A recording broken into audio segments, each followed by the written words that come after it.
Hello and welcome back to Modern Jubilees. This last video about who are the Palestinians, which was asked from a very genuine place, got an incredible amount of feedback, as you might imagine. A lot of hate just for asking the question. There was a short with just the question of who they are.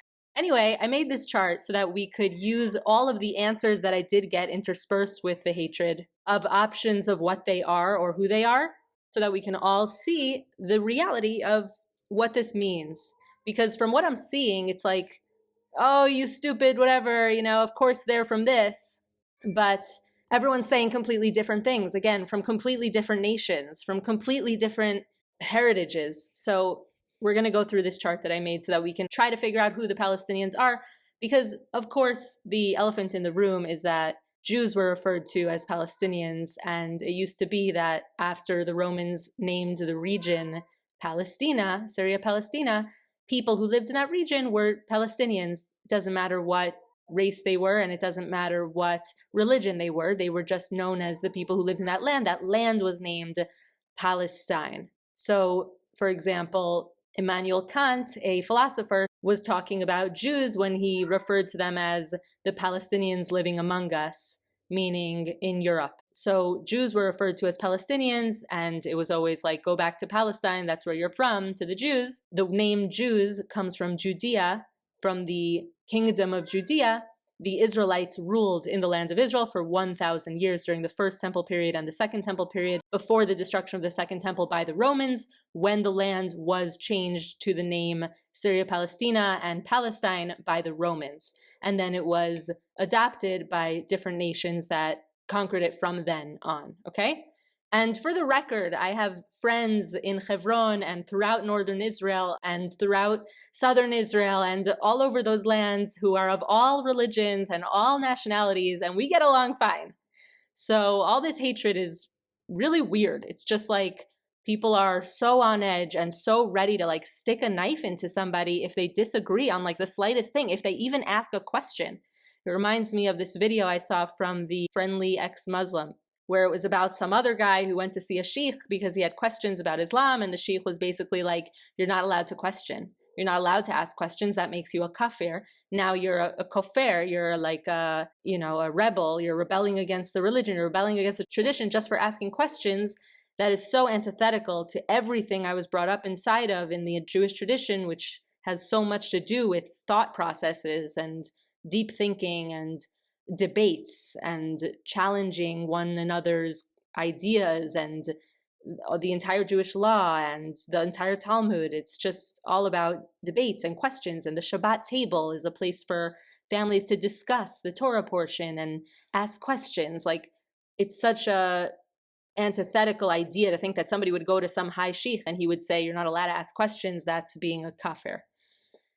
Anyway, all that to say, we want to figure out who the Palestinians are. So we're going to excuse the Jews as being Palestinians because, of course, all the Jews who were living in that land were Palestinians, and many of the Jews and Muslims who are in the land currently came not longer than a few centuries ago. Many Muslims moved to the land, both at the beginning of the British Mandate in the early 1900s, and as the nation of Israel, as the country of Israel, started becoming very successful. It wasn't always as successful as it is now. It still has a long way to go to become a better country, but it's one of the most successful countries there are, and one of the most incredible success stories. So many Muslims moved there in order to get jobs there, just like people from Gaza and the West Bank would go into Israel all the time and continue to, from the West Bank at least, go into Israel. I believe now it's open again after October 7th. That people go into Israel to work because that's just how it is. Jews are successful because of all the challenges we've been through. I'm not that successful. Not every Jew is so successful, but as an overall idea, Jews tend to be successful because of just a lot of thought process, because of the questioning, because of the thinking, these texts that are so developed. Anyway, let's get to this. So first, let's talk about Noah, okay? All of us are descendants from Noah, all of us. We all come from Noah. And Noah, we have his entire family tree, how he comes from Adam. We know exactly how he comes from Adam and the story of which Adam passes on the tradition, the knowledge, the stories. Adam, Seth, Enosh, Kenan, Mehalalel, Yered, Enoch, Methuselah, Lamech, and then Noah. So between Adam and Noah are 10 generations.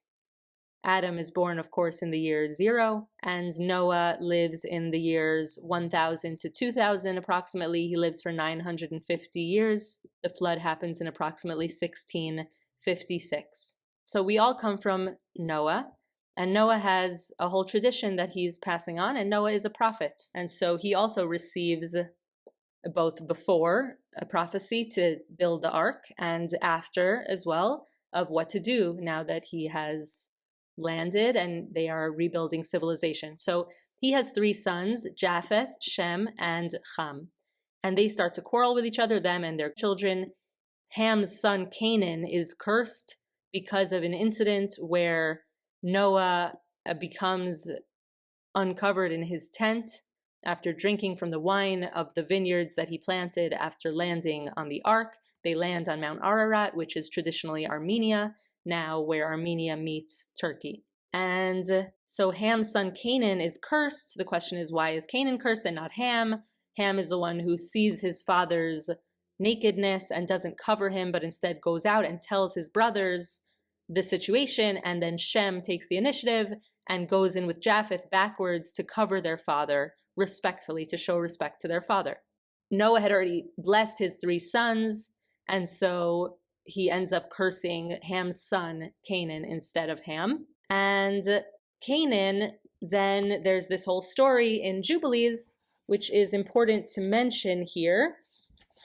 And this is in chapter 10. And real quick, we can read, Ham and his sons went to the land that he was appointed by Lot to occupy. So they split up the land into 3 portions. I created this visual, and there is a video where we trace these borders from chapter 8 and 9, mostly 8, and that's how we understand these borders. So Canaan is given a piece of land that's in the west of Africa. And instead, let's read. Canaan seizes land wrongfully. Ham and his sons went to the land that he was appointed by Lot to occupy in the lands of the south. Canaan saw the lands of Lebanon to the river of Egypt, that it was very good. He didn't go to the land of his inheritance to the west of the sea. Rather, he settled in the land of Lebanon eastward and westward from the border of Jordan and from the coast of the sea. His father Ham and his brothers Cush and Mitzrayim said to him, "You've settled in a land that isn't yours and that wasn't appointed to us by Lot. Don't do this, because if you do, you and your sons will fall and be cursed in the land due to your insurrection. By insurrection you settle, and by insurrection your children will fall. You will be rooted out forever. Do not settle in Shem's place. It was given to Shem and his sons as their lot. You are cursed, and you will be cursed more than all the sons of Noah by the curse that we bound ourselves in oath in the presence of the holy judge and in the presence of our father Noah." But he didn't listen to them. He stayed in the land of Lebanon from Hamath to the entrance of Egypt, he and his sons to this day.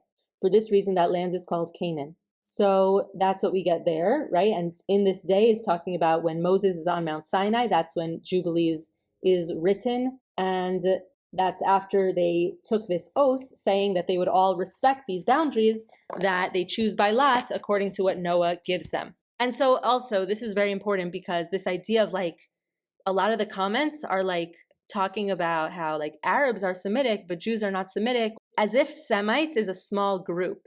Semites is an enormous group. It's a third of the world's population. Of course, many people are blended today. All I really see in the Bible and Jubilees is this very intentional creation of the nation of Israel, and this very intentional, like, don't really intermarry with the other nations because they might impact how you carry on this tradition that God set you apart to do, which is the entire biblical story and beyond the scope of this video. But many other nations are allowed to intermarry, and that's not a big deal. And of course, in the Jewish population, people intermarry as well these days. But the only people I'm even seeing that it's even a thing is in the nation of Israel, that they're not meant to intermarry with other nations. It's talked about in Jubilees and in the Bible, but again, a whole other conversation. So we have Shem, we have Ham, and we have Japheth. From Japheth, we have, for example, Gog and Magog. I put this as an example. We have Yavan, we have all of Europe and Russia, and the entire northern world that is cold, the land that is cold, that belongs to Japheth. Let's skip to Ham. Hamites are Africans, but not all of Africa. Specifically Mitzrayim, which is Egypt. From them come the Philistines, the ancient Philistines. How are the Philistines from Mitzrayim? Because they went from Africa to Crete. They lived for a time in Crete, known biblically as Kaftor, which is an island in the ocean above Africa and west of the land of the Promised Land. And then they went there. They were seafaring people, and they were an expansionist people, and they were iron workers. And anyway, that's where the Philistines come from. So the Philistines are actually Hamites, and they did not belong in the land. And the Canaanites are also all Hamites. The Canaanites had 7 nations: the Knaani, Chiti, Chivi, Yevusi, Amori, Prizi, Girgashi. And from the Canaanite nations come the Phoenicians, which I saw people mention as well. So people were talking about the Phoenicians. The Phoenicians are Canaanites. So that means that they are Hamites. Everything I'm saying is from ancient sources that is in multiple places in the ancient texts. None of this is controversial. This is the reality. When I looked up online about the Phoenicians, all I would see is that they were a Semitic-speaking people, and that is absolutely true. Anyone living in the Holy Land would have spoken a Semitic language because literally everyone else was Semites because they were in Semitic lands, and that's what everyone was speaking, was the Semitic language. And the Semitic language, of course, originally was Hebrew, as we learn in the ancient texts. This is God's holy tongue with which God creates the universe, and God speaks to the holy prophets, the Israelite prophets and the prophets before them. And we have ancient texts about the 22 holy Hebrew letters, and that's a whole other story about Hebrew and the holiness of Hebrew. I've seen people write that Adam spoke Adamic. It's the same idea. Of course, modern Hebrew wasn't spoken, but in earlier ancient form of Hebrew was spoken. And I have no problem with other ancient languages, such as in Africa or anywhere else, sharing a lot of those roots and sounds and themes, because we all come from the same God and we all come in the same universe. We are all human beings together. All right, so now that we've established that Phoenicians and Canaanites and Philistines are all Hamites who do not belong in the land, that makes it a little bit more complicated for the people who were just kind of like mushing these all together and then saying that like these are the indigenous. If you don't have a nation that you come from, then like you're a conglomeration of nations. You're different people and different tribes from totally different places, and everyone kind of needs to look at their own background and figure it out. From what I'm seeing, from the comments, from me just asking the question and opening it up, what I'm seeing is that people are from completely different nations and completely different places. And they came to the land at completely different times, but none so far are indigenous, okay? Because none of the Hamites were even supposed to be in that land. And so even if the Canaanites moved there a really long time ago, they were cursed, they weren't supposed to be in that land, and certainly the land does not belong to them. Now let's move on to Shem. From Shem, we get Abraham. Let's go back to our chart. Now from Shem, we get Arpachshad, Shelach, Ever, Peleg, Reu. Shem and Ever, by the way, had a Beit Midrash, a place of study where they would study the ancient texts that already existed. There were ancient texts that were passed down way before Moses ends up compiling the 5 books of Moses, the most epic text ever.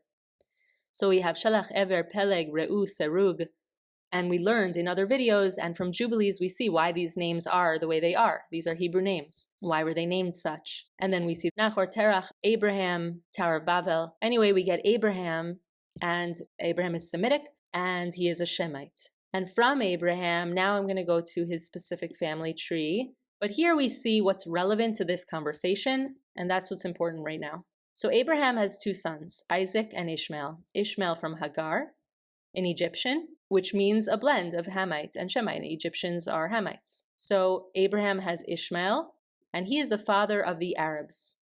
And Muhammad the prophet comes from Ishmael and comes from Abraham. So while they are a blend because the mother is a Hamite, they are at least clear what nation they are. They are the nation of the Arabs. And so Abraham then also has Lot, has his nephew. When we learn in Jubilees, his brother, Lot's father, dies in a fire that Abraham sets to destroy the house of the idols. And when his brother goes in to try to save what he can, he ends up dying. And so Abraham sort of adopts Lot and takes care of him. Abraham's father tells him to look after Lot and take him with him when he travels to the Holy Land, when he's first inducted into this holy pact with God. From Lot, we get the Moabites and the Ammonites. I might have seen someone mention these as well.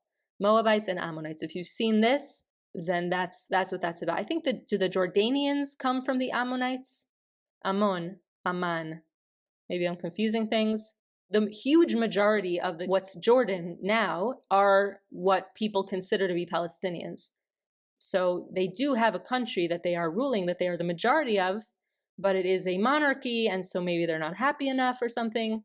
But they definitely have a country of what's known as Palestinians, not Jews, but the remainder of the Palestinians have Jordan. Anyway, let's go back here. So then Abraham has Isaac, and Isaac has two sons. Isaac has Jacob and Esau. Now, you might be surprised to see, but Amalek is really close to Israel in the family tree. So Isaac has these two sons, Jacob and Esau. And wow, yeah, I really want to go into all those stories and Jubilees about them, because fascinating stuff. And the end of their life, the end of Isaac and Rebekah's life, their final words are all recorded in Jubilees. And Jacob and Esau go to war, and their children go to war. The two of them war over who gets the birthright, although it was already decided, and Esau makes it very clear that he gave it to Jacob, and he makes it very clear, and he swears to his parents on their deathbeds that he will never fight them. Esau's sons want to fight and don't like that they didn't get the birthright, and so they end up going to war. And that's the beginning of this whole situation between the two of them. Now, the Edomites, before we get to Amalek, the Edomites, Esau's children, they lived in a territory that was southwest and southeast of the Dead Sea. That was their area, present-day southern Jordan and Israel. And while Jacob's children were in exile, meaning enslaved in Egypt, Esau's descendants developed an independent nation with a central government ruled by kings in southern Jordan and southern Israel. So that was an Edomite stronghold for a time. And from them, we get eventually the Amalekites. And in the other video, I was saying Amalek is essentially all about those who attack the weakest. And of course, that is what happened when the Israelites end up coming out of Egypt with tremendous miracles. But ultimately, also, it is a nation. It is a race of people that God is very upset about and upset with and wants to be obliterated. But today, because everyone's mixed, you don't really know who someone is. And so the whole idea of obliterating this nation sort of disappeared, because there is no clear, Amalekite stronghold city. Nobody really identifies as Amalek, as far as I'm aware. And if they do, that's not really a good identity to take upon yourself. But if that's who you are, that's who you are. But I haven't seen anyone just claim that that's all they are. And from Israel, of course, we get the 12 tribes. And I've seen people saying that Palestinians are Samaritans as well. And of course, some of the self-identified Palestinians do descend from people who were in the land for a really long time, though a large portion do not and weren't there for a long time. But of those that were, because that's what this question really is about, anyone could identify as anything, especially these days. But, and these genetic tests, by the way, people are mentioning a lot of genetic tests. Now, if you want more on Jewish genetic tests and stuff like that, go to the YouTube page Unpacked. They have all sorts of stuff on this. They've, through studying and researching families like my own that have meticulous records of our family trees going back to the pages of the Bible, they have put together the Jewish genetic marker and the Sephardi one and the Ashkenazi one and the Kohen one, the priestly one, and that's how they identify lost tribes of Israel. And so this is a real thing that some people are doing. I'm not into it, and the way that people are using it online is like very much reminiscent of the whole, science stuff of the COVID era, where it was like, oh, science says, it's almost like the game Simon Says. That's what it felt like. Oh, science says that this disease that is brand new, and this vaccine that we just made has been tested and approved for long-term safety. Science says, so it must be true. Like, obviously that made no sense at the time. And so this idea that like, oh, they tested everyone and the Jews have no Jewish genetics, it's a crazy, silly thing. So that's why I'm going to kind of brush that stuff off. If you want to talk about genetics, that is a really complex study. And for the lay person, especially at this early phase in that kind of research, there's really not much to talk about. Personally, I know my ancestry. I know exactly who I'm a descendant of. And so that's how we get to the 12 tribes. So the 12 tribes are the 12 tribes of Israel, and Judah, who I'm a descendant of, forms the kingdom of Judea after the kingdom splits. First it's a united kingdom, the kingdom of Israel, and then it splits into Judea and Israel, Judea and Samaria. So Judea has Judah and some Benjamin and some Levite. And the 10 northern tribes live sort of separately, and they have their own capital. Until the Assyrians come in, and that's how we get these Assyrians. The Assyrians come in and they want to conquer the land. A lot of people wanted to conquer this piece of land because it's at a very important crossroads. That's part of why God set it apart for the Israelites in the Bible. So the Assyrians are one of these nations that want to conquer the land and have it be part of their grand empire, which is another important point, that only Israel had Jerusalem as its capital, as a kingdom, as a nation. Never was there another nation until this new idea of Palestinianism that came up, which was like, we want to be a nation, but they don't know who they are, as this chart is explaining. They're not a nation. And it's a new idea. They haven't had a kingdom. They haven't had any real history as a united front, because they're not a united front is what we're seeing. And they weren't until recently, when it became this idea of, we want Islam from the river to the sea, so that there is one big Islamic state, and Jews can't self-rule because they're dhimmi, because they didn't accept Muhammad as a nation, and this whole story. Anyway, the northern tribes end up being taken over by the Assyrians, and then the Assyrians exile them to the Far East, which is how we get the Pashtun tribes and many other lost tribes. And that's a whole other story.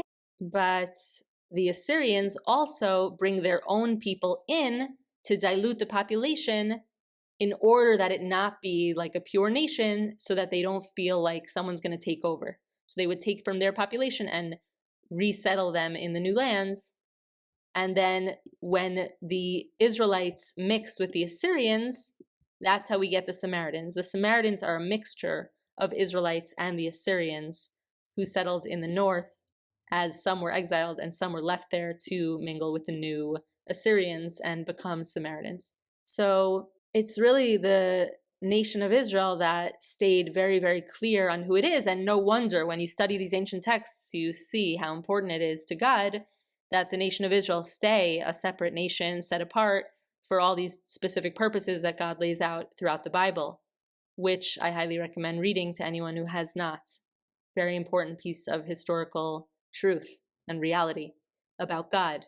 This idea that we can just like ignore the Bible, ignore Jubilees, ignore all the ancient texts, all of them from our ancestors, all of our ancestors. We are a one humanity. We all come from Noah. So this idea that we can just be like, oh no, forget God, God forbid. Forget the Bible, God forbid. Let's just look at the rocks and see what we can figure out. And let's just study our blood and figure out like the truth from there. Like it just invites like this witchcraft of just making stuff up. It's just people writing lots of stuff of what they want you to believe and think and what they think. And one of these comments I got was like, oh, I'm a doctorate in this. And then it was just rubbish. So that's what we have so far. So this is the map. This is what I got. I asked you, YouTube. I asked you, public. I asked you, who are the Palestinians? I wanted to know. I'm curious. This is the answer I got. I got their Phoenicians. I got their Canaanites. I got their, no one said they're Philistines, interestingly, but I'm sure others would. Are they Amalek? I got Samaritans. And I believe it. I believe that some of them really are. All of these different things. It's just they can't be all of them at once. And if they are, it means that, for example, let's say they were Samaritans. If they completely intermingled with Canaanites, Phoenicians, Philistines, not that they would. I mean, that would be funny. Amalekites, right? Again, I don't think they would, but anyway, let's say that they all did. The Samaritans they don't have a claim as being Israelites. It's not going to be in the blood. It's that if you're intermarrying for thousands of years, you're no longer considered an Israelite. Even the lost tribes who have tremendous claims to the land, meaning to being a part of the nation, if they've been completely disconnected from all the other parts of the nation for so long, there is some sort of conversion process that they go through to reconnect with the nation. And to those who want to say that, people like myself, Jews with tremendous history, are not even Semitic or are not really Israelites or anything like that, I challenge you to find an Israelite more educated. I challenge you to find an Israelite who knows Hebrew better. I challenge you to find an Israelite who knows the Bible better, who knows the ancient texts better. I challenge you to find families who care as much as mine, despite being completely chopped down by the craziest events of history. Honestly, one after the next. Despite all that, prioritizing education, prioritizing study of the Bible, prioritizing knowledge of the ancients and of Hebrew and of these texts and of what God's will is, staying close to God in prayer, developing all these texts of commentaries and exegesis, and never giving it up, despite all the persecution, despite having to move around and be in exile, despite such serious genocide that people cannot comprehend, and I can't even begin to talk about it to the audience that is out there who is not ready, who is not aware.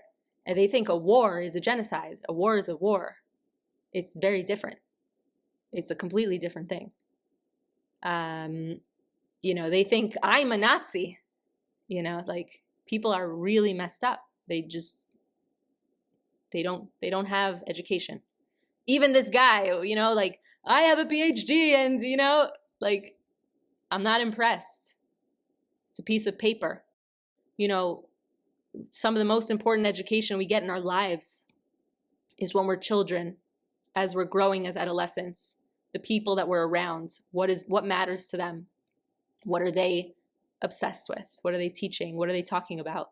When we go to our synagogues, or you go to your mosques or your cathedrals or churches, what are they talking about? What vibe are they giving? Are they teaching you hate? Because if they are, I feel so bad for you.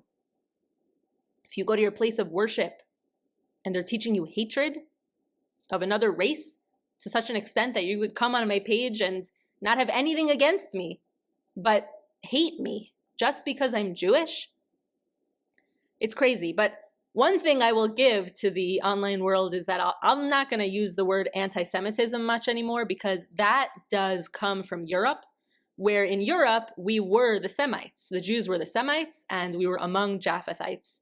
And so hatred of Jews was called anti-Semitism. There weren't Muslims living in Europe then. Not in the numbers like they are today, at least, for sure. But today, a tremendous amount of Jew hatred comes from the Muslims and the Arabs even. Among the Arabs, our cousins, our close cousins, children of Abraham.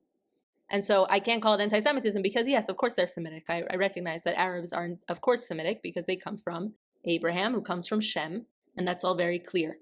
So I hope that this chart helps us to begin to understand what we're talking about. I wanted to understand who the Palestinians are, and I think I understand now. It is completely different cultures, completely different nations. And I don't think that they would all just, intermarry with each other willy-nilly. But even if they did, and I'm pretty sure they don't, but even if they did, that wouldn't make them all of a sudden the indigenous people of the land. The indigenous people of the land, according to the ancient texts, Jubilees, the Bible, it's very, very clear it's the Israelite nation. And people like myself, Jews, it's very, very clear. If you stop looking at, these little tweets about Jews have no Jewish genetics, these very silly things, because every nation, by the way, has converts, has people that marry in. The wanderer, the traveler shows up and then ends up marrying into their tribe. And so will they find, a little bit of other things in it? Who cares? Nothing to do with anything. What matters is, who are you? How do you live? What culture do you live? What laws do you live by?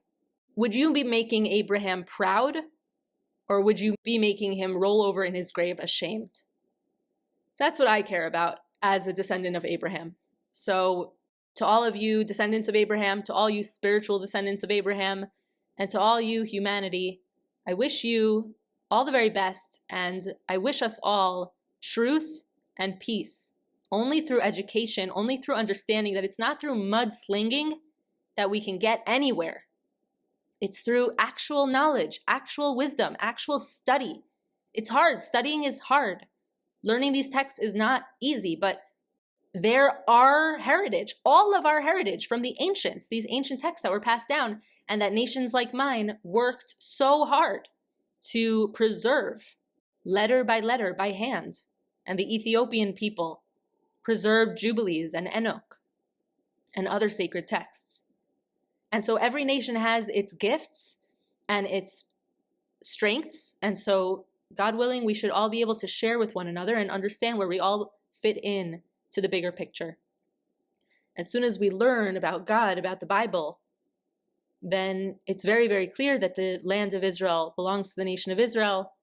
And at the very least, I hope for the people who hate Israel to at least know who they are beyond this term from the 1960s. To know, are you an Arab? Or are you a Canaanite? Or are you an Amalekite or an Edomite? Or are you a Samaritan? Or are you a Phoenician? It's for everyone to figure it out on their own. I can't tell anyone who they are, and I'm not going to go, suck out your blood and tell you who you are either. That's not how it's going to work either. And not everyone can necessarily figure it out. Life is complicated. Not everyone kept these records. But often, if you dig enough, you can figure it out. But either way, it's not that important at the end of the day. But what is important is laid out in the Bible. And I hope for everyone to open that book and learn it and understand how important it is. So I'll leave it there for today. Thank you for coming along with this journey and for sharing with us, even if it had some hate in it, for sharing with us what you think and your answer to this very important question of who are the Palestinians. Hopefully we all learned something today and we can all understand where we fit in to this family, the Noahide family that we are all sharing. Wishing you and yours all the very best. Lots of blessings. Thank you for listening. Thank you for watching. This is Modern Jubilees, and we will see you next time.